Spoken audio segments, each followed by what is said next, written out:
بشرى لنا نلنا المنى. Qada dan qadar Allah Subhanahu wa taala. Kita pahami dari definisi dulu ya, dan bagian dari mana ini qada qadar, bagian dari rukun iman. Jadi cerita singkatnya begini. Cerita singkatnya ketika itu di masa Madinah, ketika Rasulullah di Madinah, Rasulullah sedang duduk-duduk bersama sahabatnya di serambi Masjid Madinah. Lalu periode hijrah berarti kan, periode pasca hijrah. Lalu datang Jibril, tapi nggak wujud asli gitu. Jadi Jibril belusukan dari akhirat ke dunia, menyamar sebagai seorang laki-laki tua, berpakaian putih, berjenggot putih, pokoknya serba putih begitu ya. Lalu bertanya kepada Rasulullah, pertanyaannya 3. Yang pertama mahwal Islam, yang kedua mahwal iman, yang ketiga mahwal ihsan. Kita nggak bahas yang kedua, satu sama ketiga, kita bahas yang kedua. Pertanyaan keduanya mahwal iman. Ditanya oleh Jibril kepada Rasulullah mahwal iman. Bukan berarti Jibril nggak tahu ya, tetapi di sini Jibril mau memberikan pelajaran begitu. Dijawab oleh Rasulullah, al-imanu an tu'minuna billahi wa malaikatihi wa kutubihi wa rusulihi wal yaumil akhiri wa tu'minu bil qadri khairihi wa syarrihi.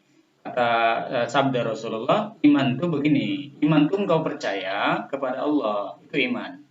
Percaya juga kepada malaikatnya, kepada kitab-kitabnya, kepada rasul-rasulnya, dan hari akhir, itu iman. Tambahkan, dan engkau juga percaya kepada qadar, takdir, ketentuan dari Allah, baik maupun buruknya, itu iman. Oke. Sekarang kita pahami tentang qada dan qadar ini, karena tadi disebutkan ya. Kita pahami definisinya terlebih dahulu, qada dan qadar.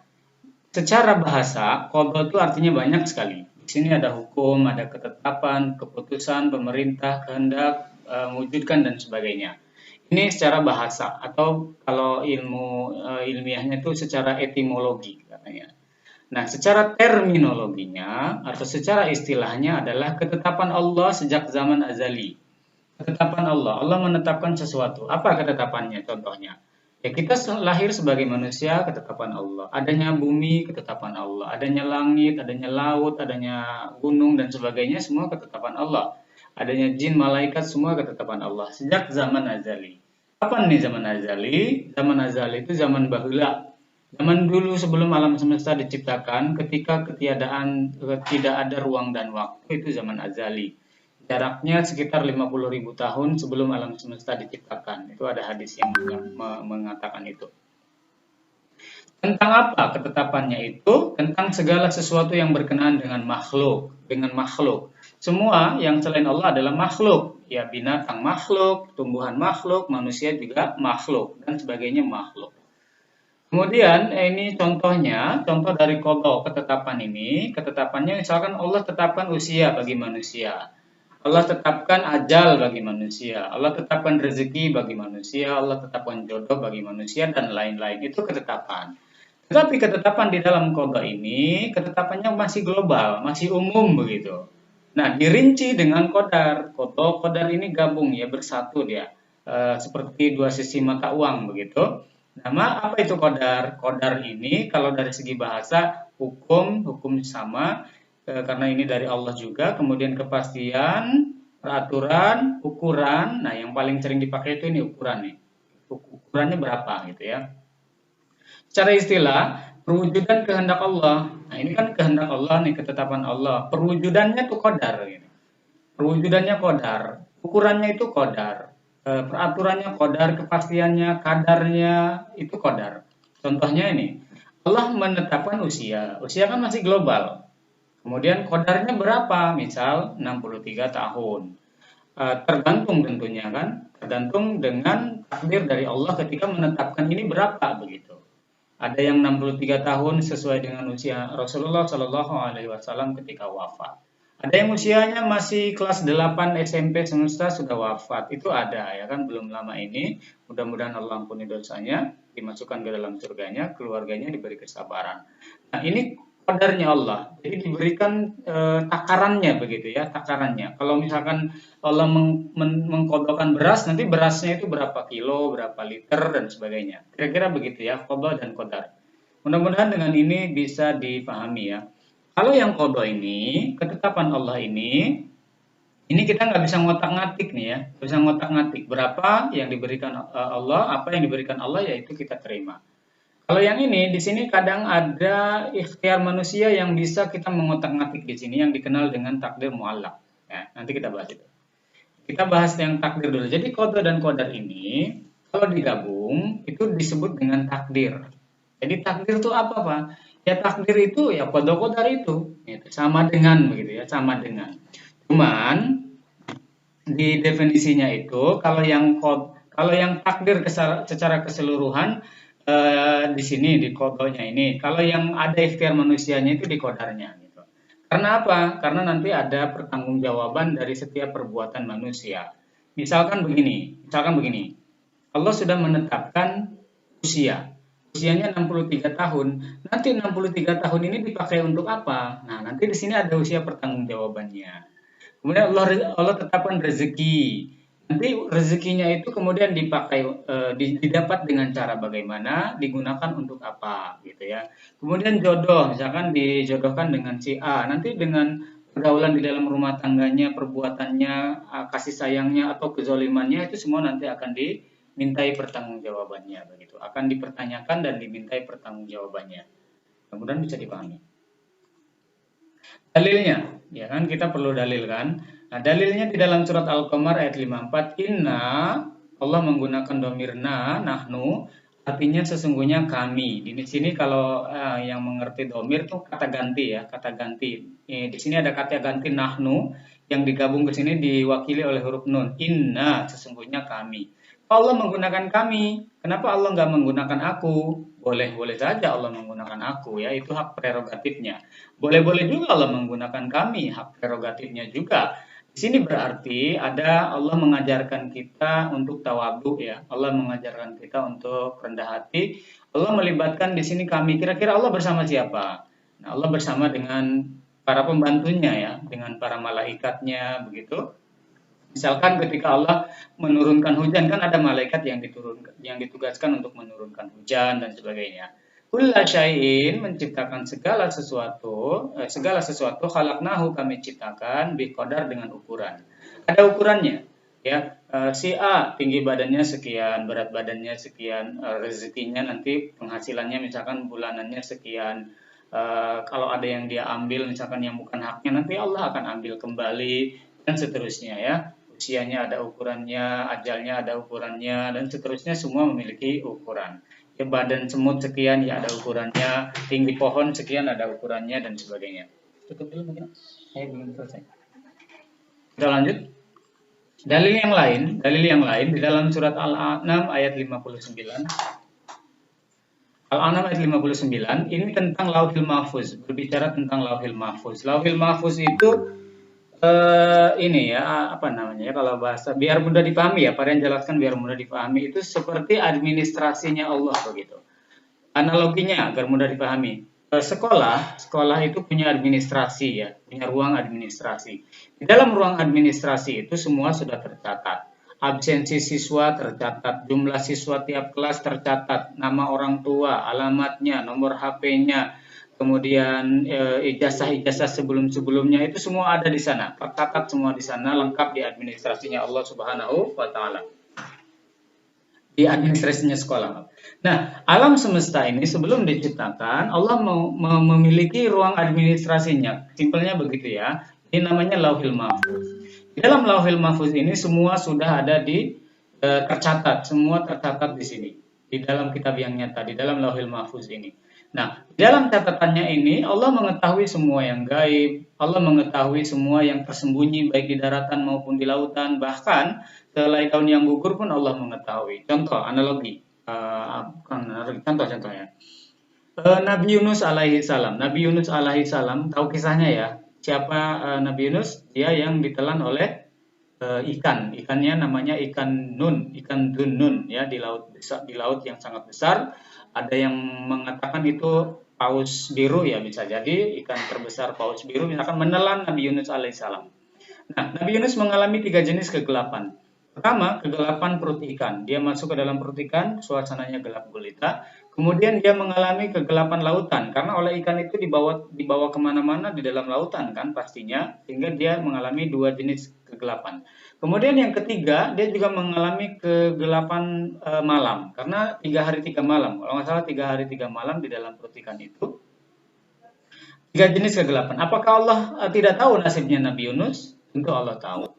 Kita sama-sama tahu kisahnya. Nabi Yunus diselamatkan, disemburkan dari ikan itu ke pinggir pantai. Di pantai kemudian Allah wujudkan sebuah tanaman yang bisa dimakan oleh Nabi Yunus dan kemudian dia sembuh dari keletihannya. Nah, ini semua tercatat. Takdir dari Allah semua tercatat. Jadi jangan pesimis, kita harus optimis bahwa semua Allah menakdirkan yang terbaik insya Allah buat kita ya. Kemudian yang kedua, dalam Quran Surat Maryam ayat 21. Ini mengisahkan ketika Maryam mau hamil. Ya, Maryam mau hamil ketika di Masjidil Aqsa, beliau mengabdi di sana. Lalu Allah melalui malaikat mengatakan bahwa engkau akan hamil. Simpelnya begitulah ya, engkau akan hamil. Lalu Maryam heran bagaimana mungkin aku bisa hamil sementara tidak ada laki-laki yang menyentuhku begitu. Allah berfirman, hal itu mudah bagiku, enteng gitu ya, kecil lah, gampang yang seperti itu gitu. Nah, itu semua mau diperbuat oleh Allah dalam rangka apa? Dalam rangka membuktikan kekuasaan Allah Subhanahu wa taala. Nah, itu semua adalah perkara yang telah ditetapkan berlakunya. Allah menetapkan empat jenis penciptaan. Allah menetapkan 4 jenis penciptaan. Pertama, tebak ya, sekedar untuk menguji kehadiran juga nih. Coba Pak Rian lihat di sini. Oke. Pertama, Allah menetapkan atau Allah menciptakan makhluknya tanpa ayah, tanpa ibu. Coba tebak siapa?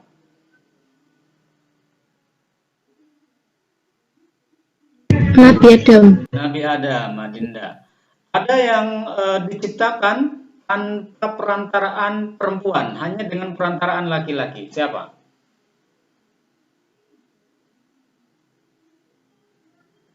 Istrinya Nabi Adam. Siapa?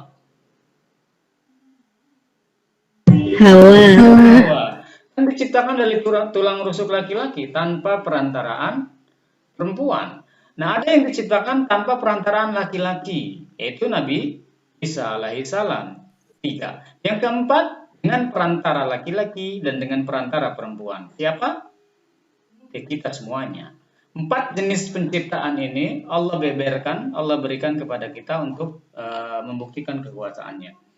Kemudian yang selanjutnya, dalil yang selanjutnya ini dari Rasulullah Shallallahu Alaihi Wasallam dalam hadis dikatakan bahwa Allah telah menuliskan takdir itu di sini di Lauhil Mahfuz ini, jaraknya itu 50.000 tahun sebelum diciptakan. Sebelum Allah menciptakan alam, bumi, langit dan sebagainya 50.000 tahun. Jaraknya jauh 50.000 tahun hitungan Allah ya, bukan hitungan dunia. Karena satu hari dunia ini di akhirat cuma 1.000 tahun di dunia ini sama dengan satu hari di akhirat. Jadi kalau sekarang 2021 di akhirat baru 2 hari ya, baru 2 hari. Karena satu hari akhirat 1.000 tahun dunia, baru 2 hari, 2 hari sekian detik mungkin ya, sebentar. Oke, kita lanjut dulu. Hukum beriman kepada qada qadar. Hukumnya adalah wajib tentunya. Kita wajib beriman, termasuk bagian dari rukun iman. Rukun itu sesuatu yang harus ada.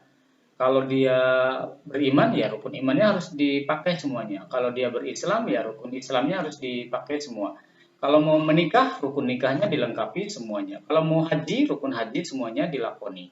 Dan sebagainya. Rukun, sesuatu yang harus ada. Mau sholat, rukun sholatnya ya harus dipakai semuanya. Beriman, maka rukun imannya ke-6-6-nya harus dipercayai begitu, termasuk qada dan qadarnya Allah Subhanahu wa taala. Bagaimana kalau ada orang yang dia tidak percaya dengan qada qadar Allah? Dia beriman, mengaku beriman, tapi nggak percaya dengan qada qadarnya Allah. Dia nggak percaya dengan segala ketentuannya Allah. Nah, ini menurut Ibnu Abbas, Sayyidina Ibnu Abbas. Abbas ini pamannya Rasul ya, Abbas bin Abdul Muthalib. Rasulullah punya ayah namanya Abdullah, ayahnya Abdullah itu punya saudara namanya Abbas. Abbas punya anak, dikenal dengan nama Ibnu Abbas. Kemudian Rasul Muhammad bin Abdullah tentu bersepupu dengan Ibnu Abbas ini. Nah, beliau mengatakan beriman kepada qadar itu, kepada takdir itu termasuk dalam ketauhidan. Fama wahadahallahu. Ya, barang siapa yang mentauhidkan Allah wa kadzdzaba bil qadri, tapi dia mengingkari qadar, faqad naqada takdzibuhu tauhidihi. Batal, tauhidnya batal. Pengingkarannya itu membatalkan tauhidnya begitu. Ya, percuma gitu ya. Nah, kalau dia nggak percaya qadar, harus lengkap ke 6-6-nya. Sekarang kita bagi takdir ini menjadi dua agar lebih mudah dipahami. Yang pertama dikenal dengan takdir ilahiyah. Ilahi, ya ilahi. Kalau ilahi kita berdoa kan ya Allah, ya ilahi. Ya ilahi ini sifat keilahian, ketuhanan. Artinya takdir ini murni dari Allah Subhanahu wa taala secara keseluruhan 100% begitu, tanpa ada campur tangan manusia. Tanpa ada ikhtiar manusia di sini. Kalau yang ini ada ikhtiar manusia. Ya Allah takdirkan tapi harus ada usaha gitu di dalamnya. Nah, yang ilahiyah ini dikenal dengan nama lain mubrom. Yang ikhtiariyah dikenal dengan nama lainnya mu'allaq. Takdir mubrom adalah takdir ilahiyah, takdir mu'allaq adalah takdir ikhtiariyah. Apa definisinya? Definisi dari mubrom adalah ketentuan Allah yang tidak dikaitkan dengan ikhtiar manusia. Ini sama sekali nggak ada ikhtiar manusia di sini. Full dari Allah. Full dari Allah. Contohnya kematian. Ya, kematian ini nggak bisa diotak-atik. Siapa yang bisa mempercepat datangnya ajal dia? Siapa yang bisa memperlambat datangnya ajalnya dia? Ya ini semua sudah ditakdirkan oleh Allah Subhanahu wa taala. Pak, bagaimana kalau orang yang bunuh diri gitu? Orang yang bunuh diri berarti dia menentang takdir, menentang takdir mubrom. Apa yang terjadi? Ya error. Nasibnya di akhirat nanti error. Walaupun dia muslim ya akan masuk neraka. Bahkan ada satu hadis yang mengatakan dia akan selama-lamanya di dalam neraka itu. Gitu. Selama-lamanya. Ibaratnya gini, agar mudah dipahami kalian pakai analogi. Jadi yang mubrom ini kalau dia ibaratkan dengan aplikasi di dalam handphone, ya semua punya handphone. Ketika beli pertama kali handphone itu kan ada aplikasi bawaan ya, ada aplikasi bawaan masing-masing. Nah aplikasi bawaan ini jangan diotak-atik begitu. Kalau aplikasi bawaannya diotak-atik, nanti kan HP-nya jadi error begitu. Nah aplikasi bawaan ini jangan diotak-atik begitu, dibiarkan aja, diterima dengan ikhlas dan sabar ya. Misalkan jenis kelamin sudah diberikan nih secara default ya bawaannya laki-laki misalkan, terima dia lalu operasi jadi perempuan atau sebaliknya dia perempuan operasi jadi laki-laki misalkan. Kan ada kan orang-orang yang seperti itu lalu kemudian menikah dengan misalkan dia laki-laki berubah jadi perempuan lalu menikah dengan laki-laki kan sebenarnya sesama jenis itu kan. Nah bisa saja dia merubah ini, bisa saja dia mengotak-ngatik ini gitu ya. Tetapi yang terjadi kan error gitu. Tidak sesuai dengan kemanusiaan, tidak sesuai dengan naluri gitu. Jodoh setiap kita berpasang-pasangan, diciptakan berpasang-pasangan. Tidak hanya manusia berjodoh, binatang juga berjodoh, tumbuhan juga berjodoh ya kan sehingga terjadi proses regenerasi begitu. Kiamat. Nah, ini juga takdir mubrom. Siapa yang bisa mengundur kiamat ya? Yang mempercepat kiamat itu juga tidak ada yang bisa. Ini mubrom dari Allah. Dan lain-lain tentunya. Yang tidak dikaitkan dengan ikhtiar. Adanya laut itu juga mubrom ya kan? Adanya bumi ini juga mubrom dari Allah Subhanahu wa taala gitu. Yang mu'allaq ini berarti yang ada ikhtiar manusia di sini. Kita harus berusaha. Harus berusaha. Allah sudah berikan modalnya, tapi harus diberikan harus ada usaha gitu. Contoh, kepintaran. Kepintaran ya kita harus berusaha gitu untuk menjadikan diri kita pintar. Allah sudah memberikan aplikasi di dalam diri kita berupa otak ya, aplikasi otak, akal pikiran. Nah, tapi kalau nggak mau diikhtiarkan, ya dia nggak akan bisa-bisa gitu, nggak mau belajar, maunya langsung instan, ya nggak akan bisa secara sebab musabab nggak akan bisa begitu. Maka aplikasi itu ya harus diasah. Dengan cara apa? Dengan cara belajar, banyak membaca, banyak meneliti, dan seterusnya. Nah, akhirnya dia menjadi pintar. Kemudian kekayaan. Allah bentangkan rezeki, tapi kan harus ikhtiar, harus usaha. Misalkan dia mau makan, lapar dia mau makan. Tapi diem aja nggak mau mengunyah, nggak mau nyendok, nggak mau ngambil, nggak mau usaha. Ya bagaimana mungkin dia bisa kenyang begitu. Nah, rezeki juga seperti itu. Allah bentangkan, Allah turunkan seperti hujan katakanlah. Kita mau dapat air hujan nih, apa yang kita lakukan? Kita ambil sendok, bawa keluar cari air hujan, nah dapat sesendok, ikhtiarnya sesendok. Kita bawa gayung, keluar ambil air hujan segayung, ya dapat ikhtiarnya segayung. Semakin besar ikhtiarnya, semakin besar dapatnya, begitu. Kira-kira sebab musabab demikian. Kerusakan alam. Kerusakan alam ini karena ikhtiar manusia. Ya, Allah berfirman dalam surat Ar-Rum ayat 41, "Dhaharal fasadu fil barri bima kasabat aydin nas." Kerusakan di langit dan di darat dan di laut itu semua karena sebab ulah manusia. Manusia yang ngotak-ngatik alam itu akhirnya terjadi kerusakan, ya. Gunung dikeruk, akhirnya apa? Banjir, longsor dan sebagainya. Sungai-sungai diuruk misalkan, akhirnya apa? Sempit menyempit, air nggak punya ruang, banjir, ya, dan sebagainya. Buang sampah sembarangan, banjir dan sebagainya. Kecelakaan, ini juga kecelakaan kebanyakan ya karena kelalaian manusia, karena perbuatan manusia yang nggak hati-hati gitu. Ada juga kecelakaan yang memang menjadi sebab kematian bagi dia gitu ya, sebab kematian. Memang ajalnya sudah tiba, kemudian salah satu sebab kematiannya dengan kecelakaan gitu. Dan sebagainya. Oke, ini peta hidup kita. Sampai sini ada pertanyaan nggak? Tentang tadi yang ditanyakan di awal tentang takdir tentang aliran-aliran ya, sebentar lagi kita bahas. Oke, ini peta hidup manusia kita dari sini kemudian ke sini sampai sini ya. Kita di alam roh. Ini ada satu film ya, Varian pernah nonton, itu filmnya kartun, judulnya Baby Boss. Baby Boss itu menggambarkan alam roh ya, tapi versi fiksi gitu ya. Baby Boss, bayi sebelum dilahirkan tuh ada pabriknya gitu, ada pabrik bayinya.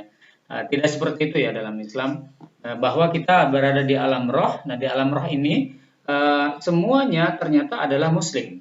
Ini dalilnya nih, Al-A'raf 172. Ternyata walaupun dia terlahir dari keluarga non-Islam, keluarga Yahudi, Nasrani dan sebagainya, itu asal muasalnya muslim dia. Mana dalilnya? Ini. Ketika Allah berfirman kepada para roh-roh itu yang sebelum ditiupkan ke janin, Allah berfirman, "Apakah kamu mengakui bahwasanya diriku ini adalah Tuhanmu?" Kita menjawab waktu itu, "Benar, bahkan kami menyaksikan." "Bala syahidna." Kami menyaksikan engkau adalah Tuhan kami. Jadi roh-roh yang sebelum ditiupkan kepada kita itu menyaksikan Allah Subhanahu wa taala.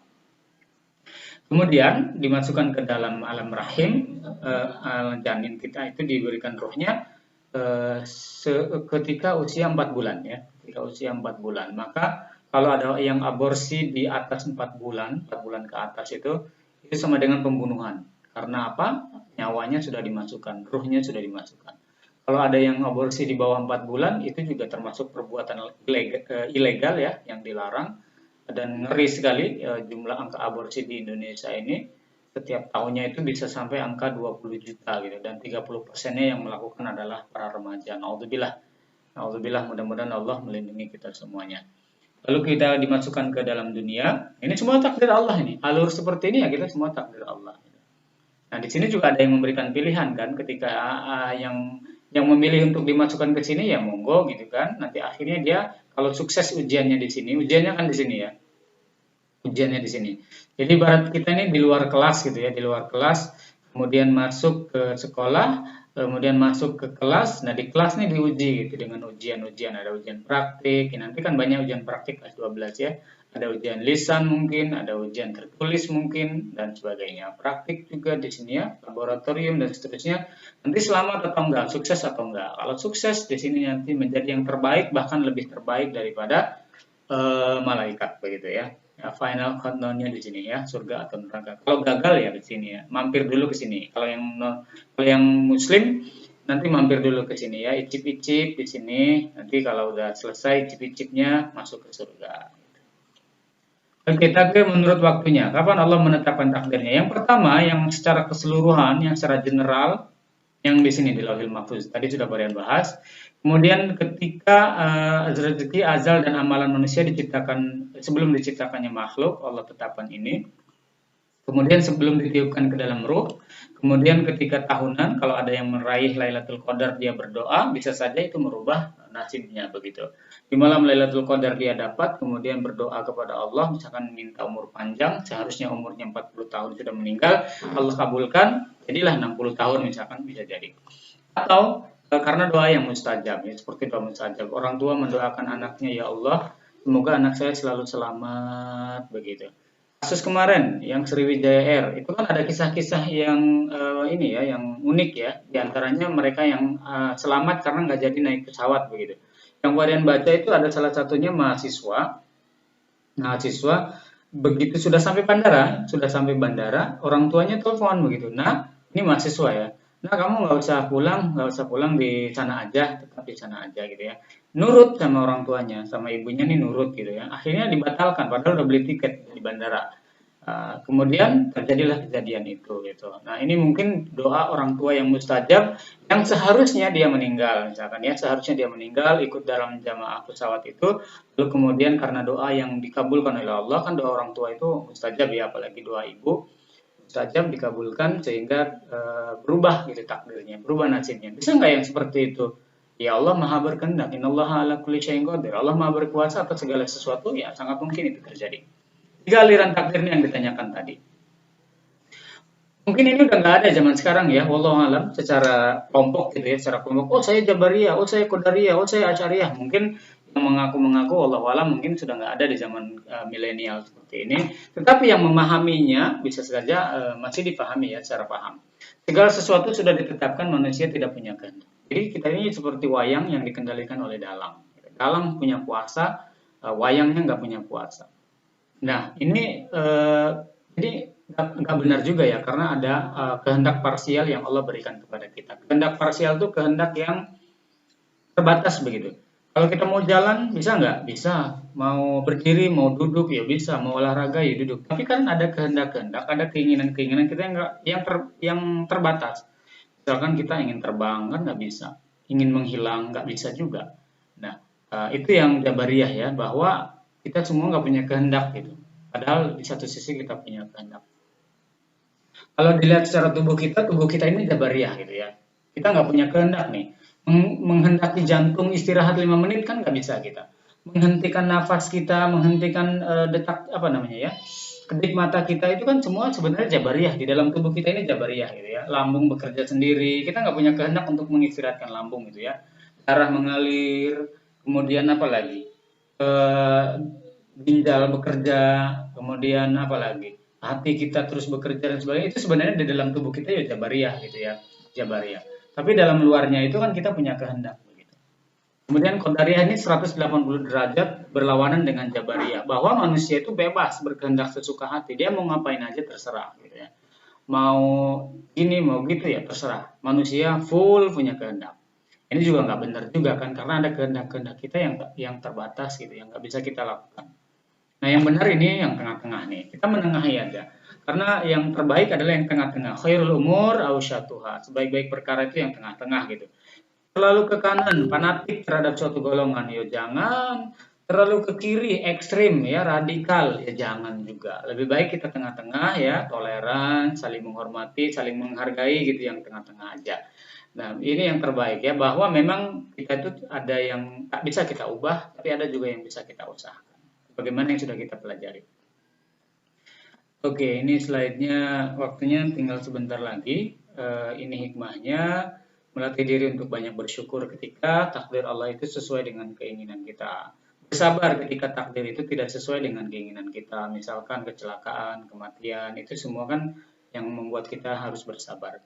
Menjauhkan diri dari sifat sombong. Jangan sombong kalau misalkan kita hebat, kuat, karena ada yang berkuasa atas semua itu. Jangan putus asa juga kalau kita lemah, letih, lesu, lalai gitu ya. Karena apa? Kita punya Allah untuk bersandar, untuk bertawakal. Boleh. Kemudian yang ketiga, memupuk sifat optimis ya, boleh. Boleh. Memupuk sifat optimis dan giat bekerja, menenangkan jiwa. Insya Allah karena kita punya sandaran, punya tempat untuk bertawakal, yaitu Allah Subhanahu Wa Taala. Setelah berikhtiar, kita bertawakal, itu menenangkan jiwa. Sebenarnya ada cerita-cerita juga ya, tapi ini ceritanya panjang. Ini ada kisah pensil, sebenarnya ada. Kalau di masa normal ini varian punya kisah bagus sekali, kisah pensil, Pipo dan Emro dan sebagainya. Bagaimana kita menghadapi musibah? Ya, tentunya kita bersabar, berikhtiar terus menerus. Kalau itu menimpa kita, kita mengucapkan innalillahi wa inna ilaihi rajiun. Kita semua berasal dari Allah dan kita akan kembali kepada Allah. Oke, ada 5 menit, varian sisakan 5 menit buat tanya jawab.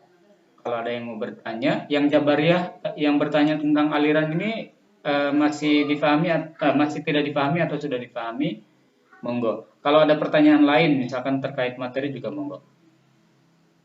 بشرى لنا